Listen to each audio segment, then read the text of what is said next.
Hello everyone, I would like to thank all of you for being here and for ORF for inviting me to present and speak today and for your amazing job in organizing this conference. Imagine you had no form of identification, no ID, no proof to show who you are. My name is Abeera Abdullah. I'm a refugee from Somalia and I'm also the co-founder and vice president of Project Stand Up. Living as a refugee in a Southeast Asia country, I am well aware of the challenges that arise from not having a government issued ID. And I would like to share my perspective on this as well as the work that Project Stand Up do. Project Stand Up is a refugee youth led organization.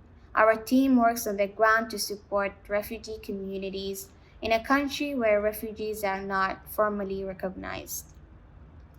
The refugee population are typically here waiting to be resettled in a third country, and that process often takes many years.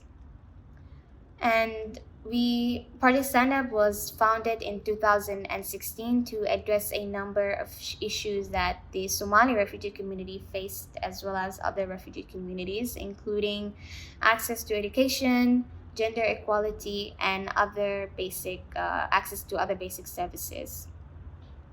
As members of the refugee community, the Project Stand Up team understands very well the challenges that our family members, friends, and the wider community faces.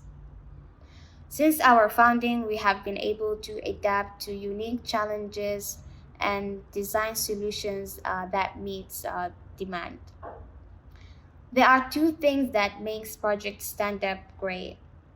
Number one is that we are closely engaged with our community, meaning that we understand the challenges and the complexities very well since we're very much from the community.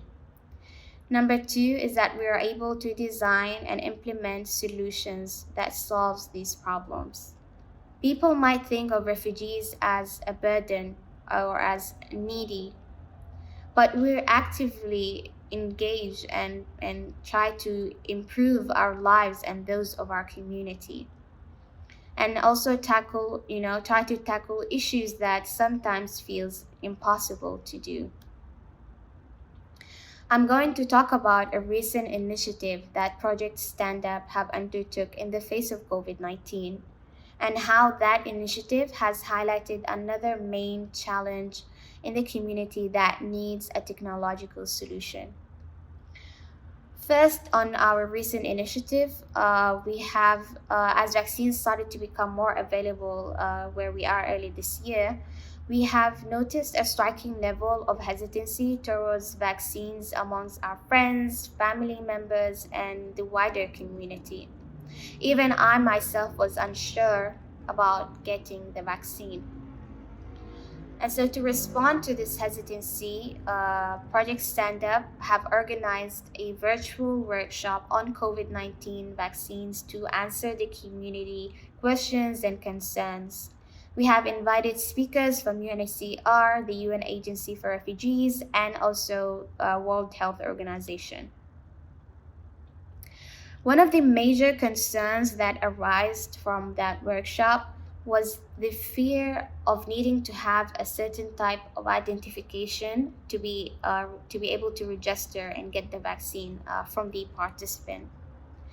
And we are very intimately aware of the challenges that not having a personal ID means, and even I sometimes struggle with this.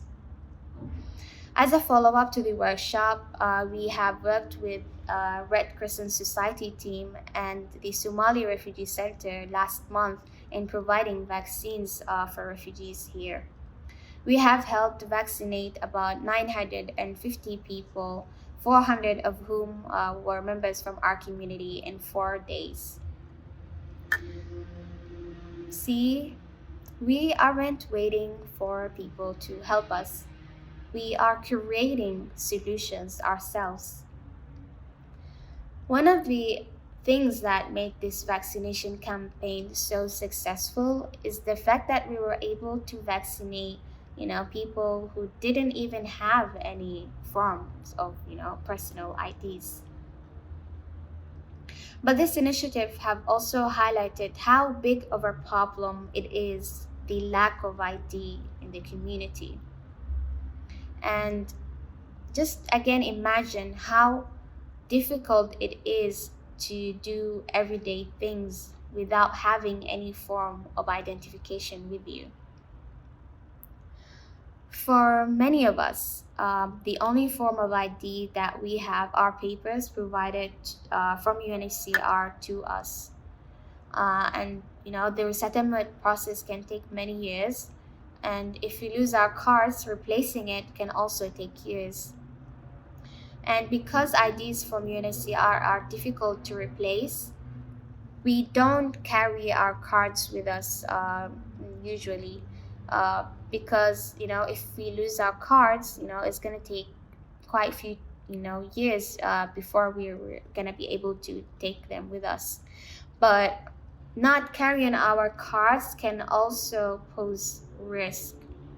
And this is because not having an ID or an identification, it is very possible to be picked up and detained by authorities where we are, which has happened to many people in our community. It also happened to some of my friends that they were detained for weeks because they didn't had their IDs with them. So what did we do to overcome this as Project Stand Up? We have helped purchase about 100 lanyards for members in the community to use and keep their IDs, inside the lanyard, and also to minimize the risk of losing it. Even though this was helpful, but this was obviously not a solution. This cannot be the best thing that we can do. Without having any recognized identification, we stop existing. Carrying our only proof of who we are around our neck cannot be the best thing that we can do to protect our identity and protect ourselves. We need a proof of who we are and where we are from that cannot be washed away at sea, cannot be taken away from us or lost in transit. And I believe there is a role in technology in solving this. So much progress has been made in the last year in securing verifiable and securable ID digital cards for vaccination. Can the same approach be considered in creating personal IDs for refugees wherever they are? Can we take all the advancement made in creating digital IDs and basically apply it for refugees as well? Digital IDs won't fix everything, but having such identification is crucial in many aspects of life. Having such identification can also make profoundly great impacts in many refugees' lives, especially those that are in the lengthy waiting process, waiting to be resettled.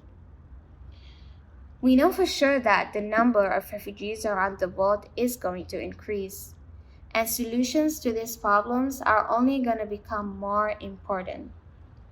So let's do something about it, while we are here today, and prevent future generations from living the same struggles we continue to live. We need a political commitment and a technological solutions that can make this happen. And to know more about Project Stand Up, you can check us out online. Again, thank you all for being here, and thank you so much to ORF.